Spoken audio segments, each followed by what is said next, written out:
Today on Dr. Phil.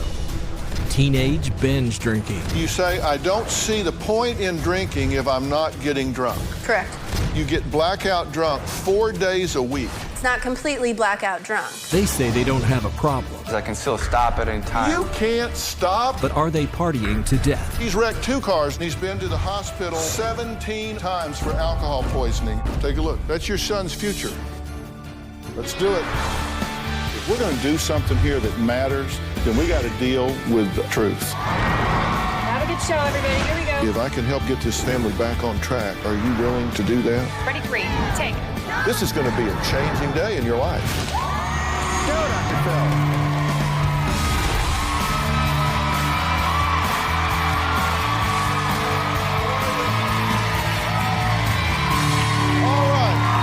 Very much. Fraternities, sororities, parties. This is an all too familiar scene all over college campuses. It looks fun, doesn't it? But all this partying can come at a very high price as more and more underage college kids are making headlines for drinking themselves to death. Now, parents, hear me. Maybe you don't watch every Dr. Phil show. But I'm going to tell you this is one that you want to watch. If you have a child in middle school or high school, watching today's show could save their lives or someone else's. This is one of those shows you need to record because what we're talking about is not something that just happens to someone else's child. It could happen to yours. Last year alone, 1,825 college students between the ages of 18 and 24 died from alcohol-related injuries. Take a look. Death of a student. Alcohol was found in his system. Has been found dead. Unresponsive. Dead. Dies while on spring break. Officials are investigating the death of a student on the University of Pennsylvania campus. That student tumbled 30 feet inside a campus fraternity house. Police say alcohol was being consumed at the party. The Boston College student has been found dead. Grant disappeared after a house party on Saturday night. UAPD says they received a medical assistance call at the Phi Gamma Delta fraternity. They found an unresponsive male dead at the scene. Victoria Chung was found dead in the snow near her Ithaca College apartment in February. Just a day earlier, police found 19-year-old George Destoons unconscious in the library of a Cornell University fraternity. Police say alcohol appears to be a factor in both deaths. A fraternity member at Georgia Southern University, Philip Christian, dies while on spring break. A mixture of oxycodone, cocaine, and alcohol was found in his system. That last news story was about Philip, whose family is here with us today. They say Philip was enjoying his last spring break before graduation by partying with some of his fraternity brothers in Florida. But what started out as a night of drinking and fun turned to tragedy. The day that we received the call that my son had died, it was the absolute worst day of my life. My son Philip was on spring break. Philip went with his fraternity brothers. He was to graduate in December. He went down there on a Saturday. The following day, Sunday morning, we received a phone call that he had OD'd. Philip died from alcohol, cocaine, and Oxycontin. Philip thought he was invincible. Philip worked hard and played harder. I don't think Philip was aware that what he was doing could have killed him. Paul and I thought we had taught him better. When I saw Philip's body for the first time was reality. You can't deny that's his body laying on that bed, cold. It's inconceivable to me that 50 of his fraternity brothers would let him lay down and die. Philip was a grown man. He's responsible for his own actions, but I'll never forgive him for not paying attention and allowing him to die. Philip's not here for the holidays, and that's obviously weighed heavy on everybody's mind. We'll do the best we can and hopefully remember him in stories and jokes. It was a 100% preventable death, and that was completely unnecessary. When you lose a child, it's the absolute hardest thing in the world. A horrific tragedy with a fine young man that could have been prevented. We're going to talk to 2 families today where we're trying to prevent what happened in your family. And I know this has been terrible. I'm going to ask you to help me help some of these families today. I'm going to deal with two college dropouts who partied themselves senseless. There's no other way to say it. Victoria brags that she can down 10 to 15 shots of hard liquor in just 2 hours. Now, her mom, Shannon, says that's a slow night for her daughter. Take a look. At 18, Victoria enrolled at University of Colorado and started partying a lot there. I started drinking pretty heavily. I was missing a lot of classes. I have a really high tolerance for liquor. I can take 15 to 20 shots and still be okay. I couldn't do a quarter of what she does and still be alive. You have a drinking problem, right? No, I don't. My drink of choice would be vodka just because it's the cheapest. I drink about 750 milliliter of vodka a night. I would have memory blackouts 5 to 6 times a week. Recently, I woke up in my bathroom. I don't remember any part of it. Tori, I've gotten a million calls saying I want to stop drinking. I'm an alcoholic. I need help. One night when I was blackout drunk, I ended up falling down. I got back up to hear a girl call me a stupid bitch. I knocked her in the face. 3 squad cars ended up pulling up, and I got in minor possession of alcohol. I found out Victoria was pregnant 2 days ago. I was very shocked when I found out I was pregnant. You told us that you took a test and you found out you were pregnant and you were really drunk. The night that I thought I was pregnant, I went out and I had a couple beers and I had a couple shots of tequila. I don't know what to do for her because I know she's addicted to alcohol. I am not an addict.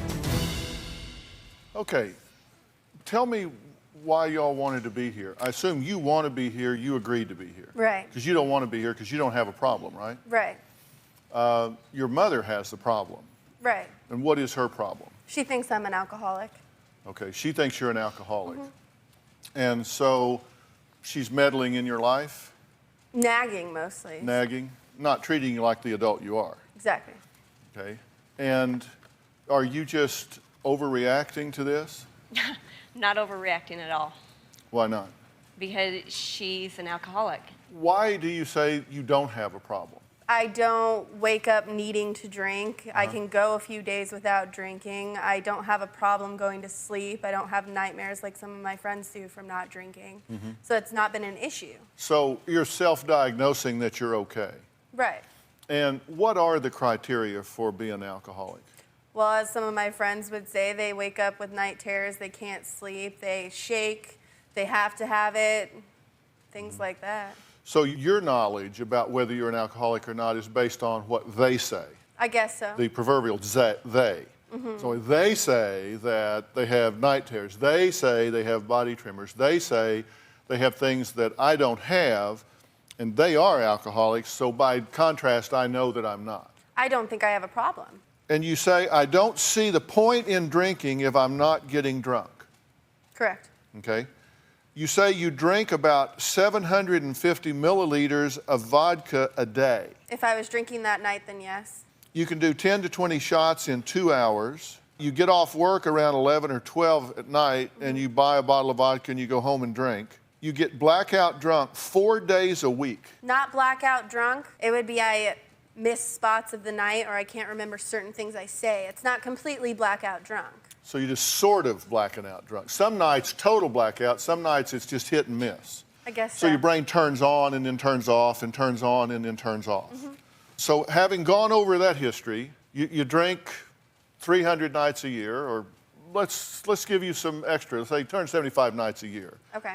3/4 of that time, it's blackout in whole or part, and you drink a little less than a quart every night that you're drinking. And you think you don't have a problem. No, I could stop whenever I want. Yeah. So you don't want to. I'm not saying I don't want to. I haven't drank for 4 nights. But you haven't wanted to. Not in the past, no. All this time. Okay. And now you say you haven't been drinking for 4 nights because you found out you were pregnant. Correct. Okay. Coming up, what are the legal ramifications Victoria might face if she does not stop partying while she's pregnant? Well, we'll talk about that when we come back.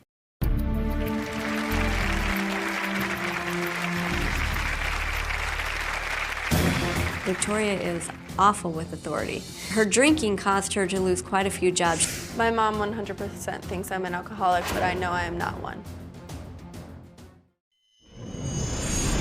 What I need to know is how are you going to quit drinking on your own? Because I have a child. It's not like I'm addicted to it, Mother.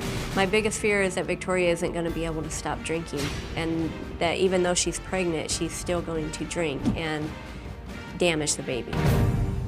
Well, Victoria is a self-described, hard-partying college dropout who just found out that she's pregnant. Now, she celebrated the news with about 6 shots of vodka, 2 tequila shots, and 2 beers. That was the night you found out? No. Tell me about that. That was when I thought I might be, but my mother always told me I could never get pregnant. So I never thought I could. Okay, you thought you might be pregnant. Possibly. Possibly. Mm-hmm. You weren't sure, but you might be pregnant. Mm-hmm. So you went out and had 6 shots of vodka, 2 of tequila, and a couple of beers. Do you see any flaw in that logic? I mean, I probably shouldn't drink knowing that I possibly could be pregnant. No. Why not? It's not good for the baby. Well, why? What would happen to the baby? Come out deformed, something like that. We got 250 people here in the audience, that none of whom you've ever met before, don't know you, don't have any axe to grind with you, they're not like your mother's friends that we flew in. Mm-hmm. Based on the history that I've described and what she's agreed to, if you think this girl has a drinking problem, stand up.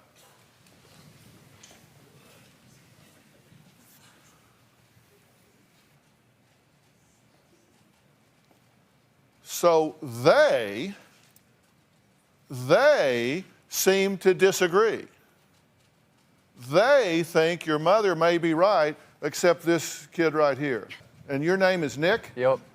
Okay, we're going to meet Nick later. This is one of your validators here. We're going to meet Nick later in the show. Now, y'all can sit down. One of the people standing up is this gentleman right here. Tell us who you are. I'm Dr. Reef Kareem. Okay, now, Dr. Reef, you are part of they.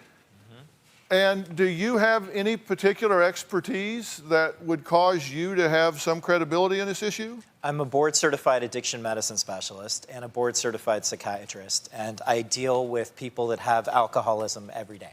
Okay, so you're a psychiatrist, you're board-certified addiction specialist. Mm-hmm. This is your profession, this is what you do. Why would you think that she has a problem with alcoholism and this young man over here in the sweater is perhaps misinformed? First off, you meet all the criteria. You've developed an incredible amount of tolerance for someone your age and your disposition. Secondly, there's an inability to cut down up until recently, and then when you were pregnant, when you were found pregnant, even the thought that you were pregnant led you to keep drinking. And in this case, you're drinking for 2. And when you drink for 2, you're looking at all sorts of neurodevelopmental problems for your baby, especially if you drink in the first trimester. And that's right now. So if you're drinking at all, even the drink that Dr. Phil mentioned, the drinking episode, the binge drinking that you had right away, that's problems for your baby. All of that leads to the diagnosis of alcohol dependence for you. Mm-hmm. Have you had a drink since that night? Have you been 4 days without a drink? Yep. Are you telling me the truth? I'm 100% honest about that. Yeah. You're telling me the truth? I've been with her. Uh-huh. And I definitely have not touched it, not since I found out 100% for sure. I wouldn't do that. This baby could be born with alcohol toxicity. Absolutely. There's 3 ways you can harm or kill your baby. You can flat out abort your baby, right? Mm-hmm. Or you can keep drinking, and eventually there could be a spontaneous abortion caused by you. Mm-hmm. And then the third thing is you can have the baby, and it can have fetal alcohol syndrome, where it could be mentally retarded because of you and because of selfish drinking. Mm-hmm. You can also have organ damage in that baby. The heart, you can have brain problems. Well, that's not the only problem Victoria could face if she does not stop downing hard liquor while she's pregnant. Family law attorney Ariva Martin says she could also be criminally prosecuted for everything from attempted murder to some sort of manslaughter. Ariva, what happens if, because she says, no, she's not going to drink here, and by the way, I don't believe that. I think you have a smug, arrogant attitude, and that causes me to believe that you are a know-it-all and you think you can go do what you want to do, make your own rules, and just quit drinking when I know you can't. It is irresponsible to do what you did, and shame on you for doing it. You don't do that. You don't do that, and I tell you what, a prosecutor would tear your ass up. Ariva, what would happen here? You know, Dr. Phil, we're talking about both criminal and civil penalties for this kind of conduct. And legally, you could be facing criminal prosecution if you harm that baby. You could lose your rights terminate your parental rights to that child. Listen to what we're saying. Don't end up in jail. Don't ruin your whole life when you have an opportunity to raise a beautiful baby. It's serious stuff.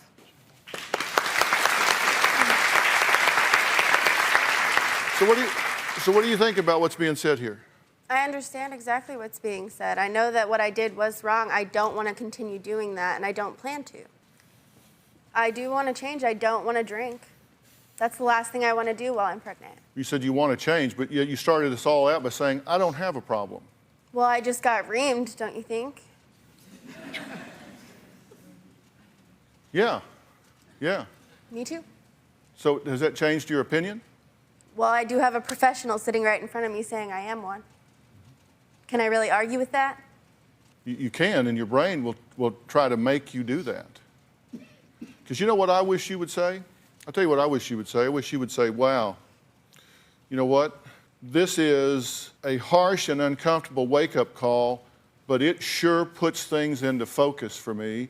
But if I'm a high-risk candidate, I am willing to subject myself to whatever help, monitoring, scrutiny, or whatever to ensure that I protect myself and my baby. That's all I want to do is protect my baby. Well, to do that, you have to treat yourself better. To do that, you have to stop drinking yourself into oblivion 4 nights a week. And that is terribly unhealthy. And if we take away the alcohol that I think you're medicating yourself with, and we don't put something back in its place, your anxiety and depression and upset is going to come bubbling back up, because I think you're anesthetizing yourself with alcohol every time. You think you do it to party. I think you do it to numb the pain. I don't want to punish you. I want to help you. If we're going to take the alcohol away, and you must take the alcohol away, then you've got to come to grips with whatever it is that's causing you to rely on it so heavily. And I am prepared to offer you that help. I will get you help in your community as our gift to you to put in place of the alcohol that you must eliminate from your life. Will you take that help? Yeah, I'll take that help. Because we will make that help available to you, okay? I want Victoria to keep listening, because coming up, he got kicked out of the dorms for drinking. Now this 20-year-old has been hospitalized 11 times this year for alcohol poisoning. We saw him sitting down earlier. It's Nick. He's one of the ones that said, oh no, she's not an alcoholic. She says she can quit, she can quit. He says he doesn't have a problem either. We'll talk to him when we come back.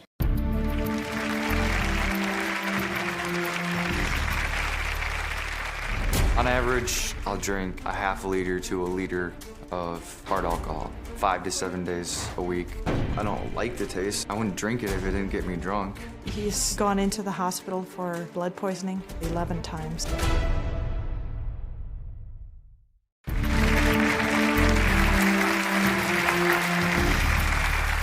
Well, Kathy says her son Nick started partying heavily during his freshman year of college. Now, Nick admits that he drinks every day, and he goes on binges with vodka, rum, and whiskey. Take a look. My 20-year-old son, Nick, started drinking heavily his freshman year in college. He's gone into the hospital for blood poisoning. Last year it was about 6 times, and this year it was about 11 times.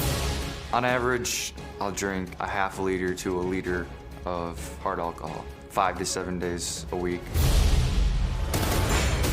Some of the crazy things I've done when I'm really drunk is pee my pants. I've blacked out several times. Spitting on the floor, throwing up, peeing in a sink. On one occasion, I pulled down my pants and took a poop on the bedroom floor. My drink of choice right now is rum, because it's on sale. I don't like the taste. I wouldn't drink it if it didn't get me drunk. When Nick is away at school, he'll call me up saying he doesn't have any money for food, so I put money in his account. My mom has talked to me about my alcohol use, but the truth of the matter is she will buy me alcohol. In October of 2011, Nick went to the hospital again for blood alcohol poisoning. He blew a .5. I have been hospitalized. They say my drinking's leading to pancreatitis. Causes me to vomit constantly. They say that if I keep up drinking like this, that things are just gonna keep going downhill. In 2011, Nick has been to detox 3 times. I do believe I have a handle on my drinking. He needs to stop drinking. I just can't do it anymore.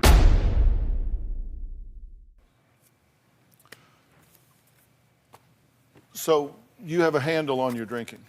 Yeah, if I choose to not drink, I won't drink. It's not like, if I don't have money, I won't drink. I mean, if there's nothing to do, I won't drink. So I feel like if I want to stop at any time, I can. As long as I stay busy, I don't need a drink.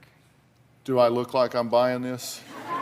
No, not really. Seriously, come on. And you know, part of the thing here is I understand that your brain isn't working right because it is toxic with alcohol. I get that. And so it's really kind of unfair to try to reason with you because you don't know what you don't know.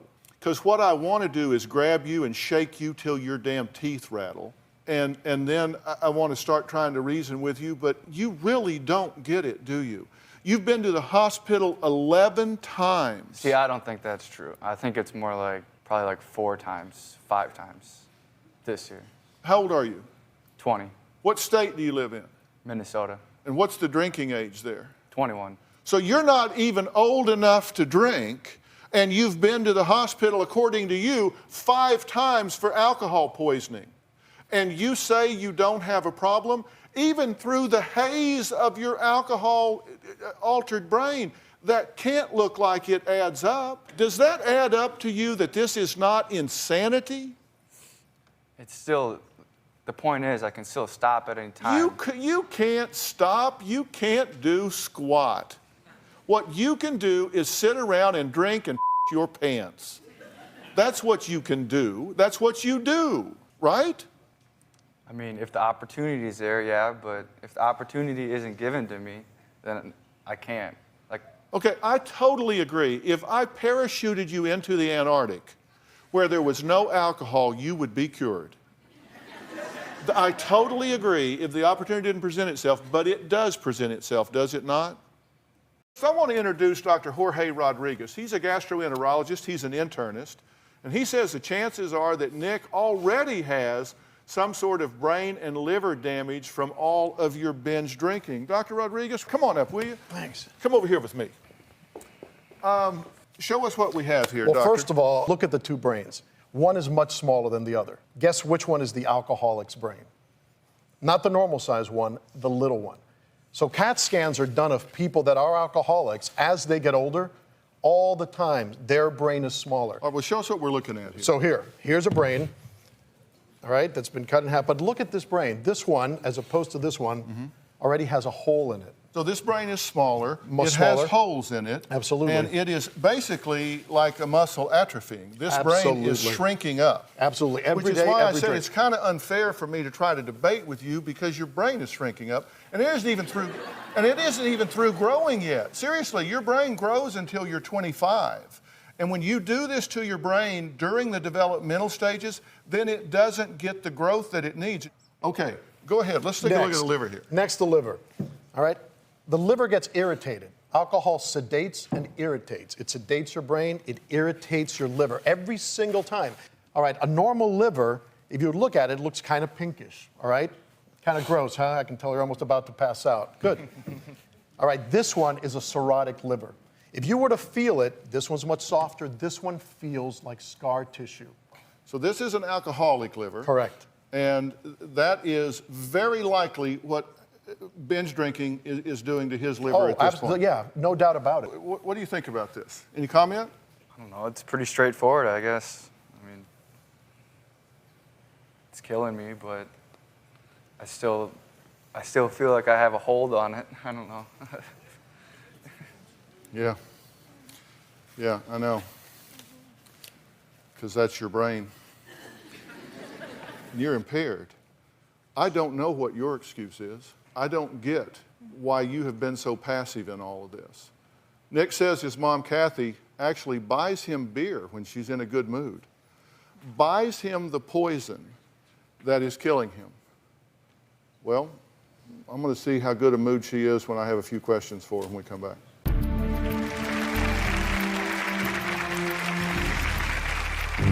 Typical day for me, I'll normally start drinking within a few hours of waking up. I'll take a shot about every 15 minutes. That's Nick out of control on alcohol.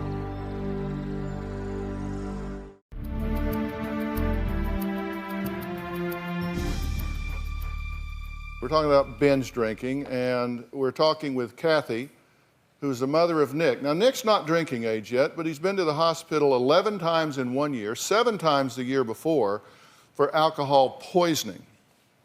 Now, one of the things Areva Martin, our guest here today, legal expert, says is that there can be both criminal and civil liability, of course, for the drinker who goes out and kills someone, but there can also be both civil and, in some states, criminal liability for a parent of a minor who allows and enables this to occur. True? Absolutely, Dr. Phil. There's a concept in the law called vicarious liability, and basically it means you're responsible for the acts of another, and particularly a minor. We heard Nick say that you buy him alcohol.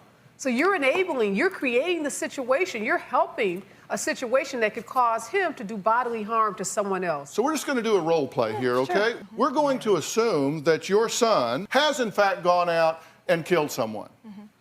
Okay? We're going to role play that, okay? Okay. And so, pardon me? I have to step back when he says that I buy him alcohol. I give him money, and there might be... We're going to give you a chance to answer all those questions and some more. Okay. You're going to get to say anything you want to say, all right? You're going to get to defend yourself, and in fact, you're going to need to. All right. Okay? Yeah. Now, as an officer of the court, why don't you swear her in for this role play here? Raise your right hand, and you swear to tell the truth, the whole truth, and nothing but the truth. Yes, I do. Okay, you're ready. Okay, now you're the mother of Nick, correct? That is correct. And your son began drinking at age 14, is that right? That is correct. And you knew that, correct? I didn't know at that age. What age did you find out? I knew it at about 16. Okay, and when he started drinking at 16, you knew he was breaking the law, correct? Correct. And what did you do? Well, I tried to ground him. Were you aware that your son was a falling down, completely disabled alcoholic? Not until the last couple years. Okay, but you're aware of it now, right? I sure am. You know it now. Yes, I do. But yet he continues to drink, right? That is correct. Okay. Now, in fact, when I say that he is an alcoholic, he's so much that he urinates on himself regularly, right? He loses control of his body. He's so incapacitated, right? Yes. You knew that at one point he blew a blood alcohol level of 5.05. Is that correct? Correct. And he's been to the hospital 17 or 18 times for alcohol poisoning. Is that correct? That's correct. You knew how impaired he was, true? That is correct. You knew how regularly he drank. Correct. You knew that he lost control of his body and his faculties. Correct. But yet you continued to allow him to do what he was doing as a minor in violation of the law and go out into the world and put others at risk. That is not correct. Did you ever do anything to stop him? What did you do? Tell us what you did. I've called the police 3 times this year. I've tried to get records from the police. I've tried to do everything I can with every time he goes into the hospital, ask them if they'll please commit him. Have you taken control of this minor who is your responsibility? I can't control him. Okay. When he stole beer from someone's garage, did you punish him? He was not living with me at that time. Did you punish him? You knew he did it. Did you punish him? What did he do? When he came home, I grounded him. When he stole your car and wrecked it, you didn't punish him, did you? I grounded him. He stole your car. That's a felony, and you grounded him. How long did you ground him? Be honest. A week. Felony auto theft, and you grounded him for a week. And he wrecked your car, correct? Yes. And then he wrecked his car, correct? He wrecked his car, then he stole your car and wrecked it. So he's wrecked 2 cars under the influence, correct? Correct. And did you punish him? Yes. Yeah. You grounded him for a week? Did you do anything when he stole your wedding ring and sold it so he could get money for alcohol? He's had 5 tickets for minor in possession, correct? Yes. Who paid them? I did. He gets the tickets, and you pay the price.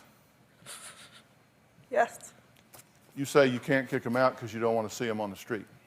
that's right. Do you want to see him in jail? No, I want to see him get help. And that's why I'm here. Because I don't know where else to go.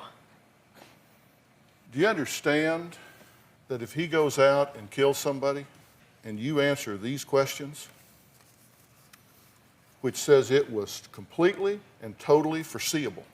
You knew he drank, you knew how much he drank, you knew how much it impaired him, and you knew he operated motor vehicles and had wrecked them on 2 different occasions. How do you think that's going to look in court? Not good.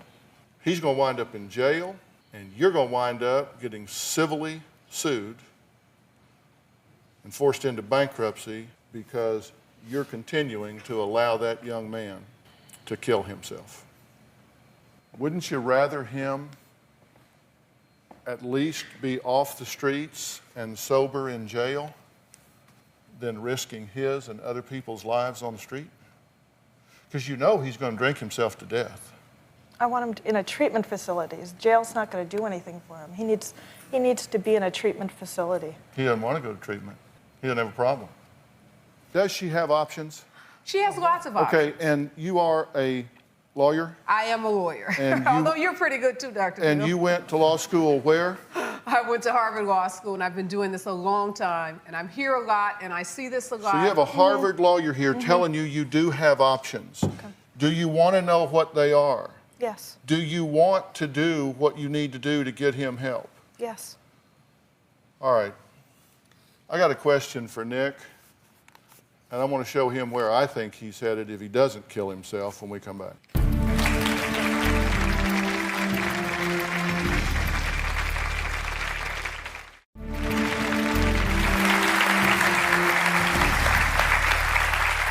Well, Nick admits to boozing it up and partying on a daily basis. Now, you say you would rather him go to treatment than jail. Have you ever really thought you were going to wind up in jail? No, I never really thought I would. Come with me. I want to show you something. Kathy, you come as well.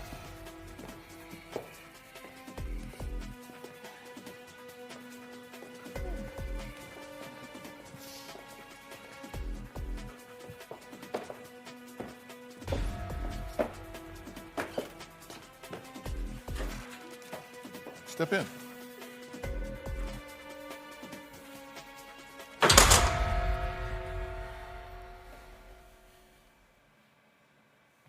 Look around.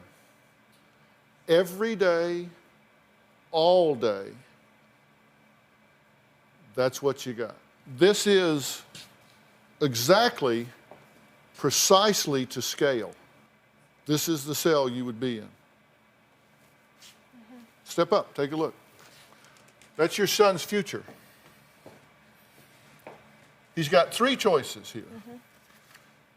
He can die, he can go to jail, Treatment. or he can get well. Those are 3 choices. That's all there are. There's just those 3. Right. And one of the 3 is going to come to fruition pretty soon, I'm guessing. What do you think about this? Doesn't seem too fun. No TV, no video games, there's no music.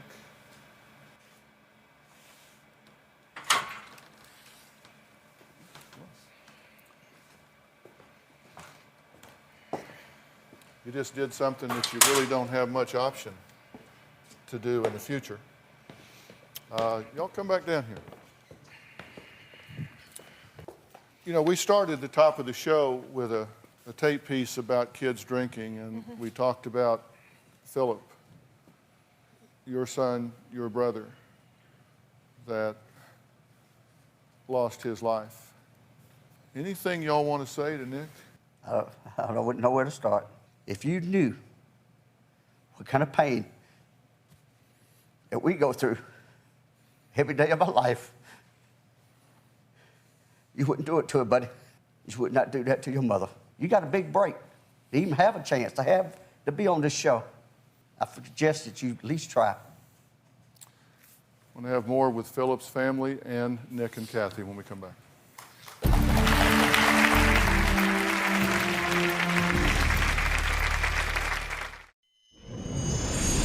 My son Philip was on spring break. Philip died from alcohol, cocaine, and Oxycontin. When I saw Philip's body for the first time was reality. You can't deny that's his body laying on that bed, cold. It's inconceivable to me that 15 of his fraternity brothers would let him lay down and die. Well, Philip died on spring break. He was surrounded by his frat buddies. Actually, 15 of them were with him. He was drinking heavily. He was doing drugs. And there was a good news, bad news thing here. This wasn't his pattern, which means he wasn't very good at it. His parents, Paul and Lynn, not only blamed the fraternity brothers, but also themselves for what happened to their son. Tell me what have y'all come to in your thinking and feeling about this since it happened? I know you've turned it over your mind a million times. Palmer, I know you have. What have you come to about this?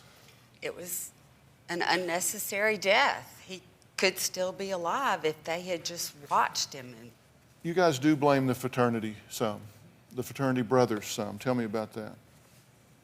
I do. They were with him. They knew what he was doing. They could have stopped him. They could have watched him. Well, you know, we received a statement from Sigma Alpha Epsilon, and I'm going to read part of the statement now, and I'll put the whole thing on the website so you can read it. But in part, the statement says, Sigma Alpha Epsilon offers its thoughts and prayers to Christian's family and friends. In addition, staff members and alumni volunteers will work to provide counseling and support for chapter members as necessary. Well, Tom Kane is the president of College Safety Zone. He says that fraternities and sororities need to be regulated because students' lives are in danger. Tom is joining us via Polycom. Tom, thank you so much for being here today. You're all over this fraternity issue. Tell me where the rubber meets the road here. Well, here's the thing, Dr. Phil. These fraternities need to be held accountable. Do they monitor this? Because we know, look, I went to college and the fraternities were, it was just a big drunk out every weekend. That's what they did. And nobody seemed to police that in any way. Is that still the case? That is still the case. And I don't know with a particular state or a particular college, but I will tell you, you've heard the stories, Dr. Phil, where a student passes out or dies and they go on probation and they have perhaps something revoked for a period of time. Well, what's the answer? What do parents do about this? Because kids are going off to college every year. They're rushing to, fraternities and sororities. What do parents do? How do they know that they're going to send their child to college and get them back alive? Listen, I have a daughter in college right now, Dr. Phil. She's a freshman. And I've tried to do everything I can possibly do. But high schools need to take a proactive role. Parents need to take a proactive role. But I will tell you this, Dr. Phil, I put a lot of the responsibility on the colleges, on the administrators, on the campus police department. They are falling way short about educating these students. And they're not teaching these students what they can be in for on a college campus. And that's where the colleges themselves are failing the students. Well, Tom, I agree with you, and I thank you for weighing in on this today. We've got to take a break. I have one last thing to say to Nick when we come back.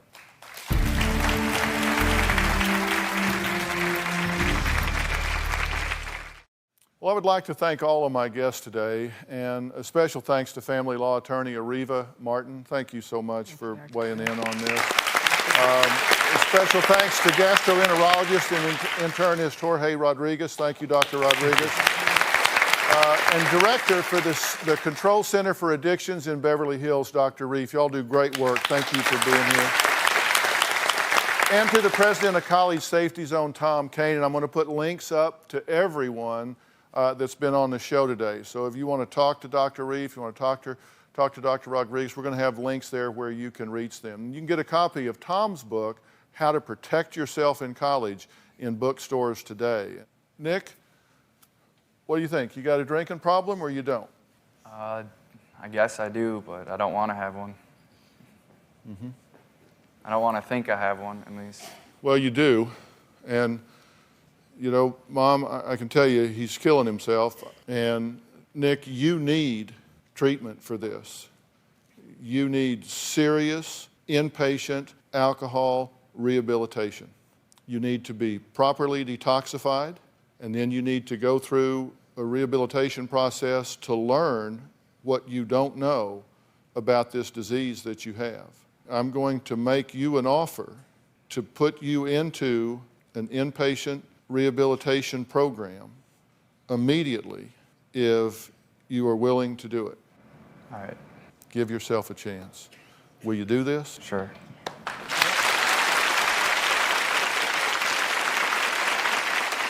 I'm going to send you to the Origins Recovery Center. It is top notch. The only thing wrong with it is it's almost too nice. It's on an island. It's in the ocean. It's a wonderful place. But they're going to give you what you need, and quite frankly, Nick, they're going to give you what you deserve.